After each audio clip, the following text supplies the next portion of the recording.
Hello friends, ఇప్పుడే అందిన తాజా వార్త. దేశ ప్రధానిపై కాల్పులు, పరిస్థితి విషమం, కడుపులోకి చొచ్చుకుపోయిన బుల్లెట్.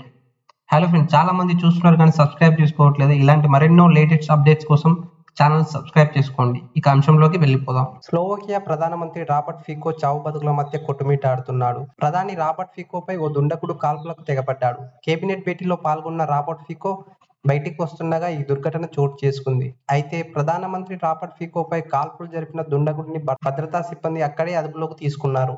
ఈ ఘటనలో అలర్ట్ అయిన భద్రతా సిబ్బంది హుటాహుటిన రాబర్ట్ ఫికోను ఆస్పత్రికి తరలించి చికిత్స అందించారు. ఈ ఘటనలో రాబర్ట్ ఫికోకు తీవ్ర గాయాలయ్యాయి. ఆ ఆగంతకుడు జరిపిన కాల్పుల దాటికి ఓ బుల్లెట్ ప్రధాని కడుపులోకి దూసుకెళ్లినట్లు వార్తలు వస్తున్నాయి.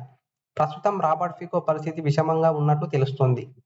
హన్లోవాలో నిర్వహించిన మంత్రివర్గ సమావేశానికి హాజరైన రాబర్ట్ ఫికో తిరిగి వస్తుండగా బుధవారం ఈ సంఘటన చోటు చేసుకుంది. దుండగుడు జరిపిన 4 రౌండ్ల కాల్పుల్లో రాబర్ట్ ఫికో కడుపులోకి బుల్లెట్ దూసుకుపోయింది. ఈ ఘటనను స్లోవకియా అధ్యక్షుడు జుజునా కపోటోవా తీవ్రంగా ఖండించారు. రాబర్ట్ ఫికో త్వరగా కోలుకోవాలని ఆయన ఆకాంక్షించారు. స్లోవకియా రాజధాని బ్రెటిస్లావాకు 150 కిలోమీటర్ల దూరంలో ఉన్న హన్లోవా నగరంలోని హౌస్ ఆఫ్ కల్చర్ భవనం బయట ఈ సంఘటన చోటు చేసుకోవడం గమనార్హం. ప్రధాని రాబర్ట్ ఫికోపై జరిపిన కాల్పుల ఘటనను డిప్యూటీ స్పీకర్ లూబోస్ బ్లాహా ధృవీకరించారు.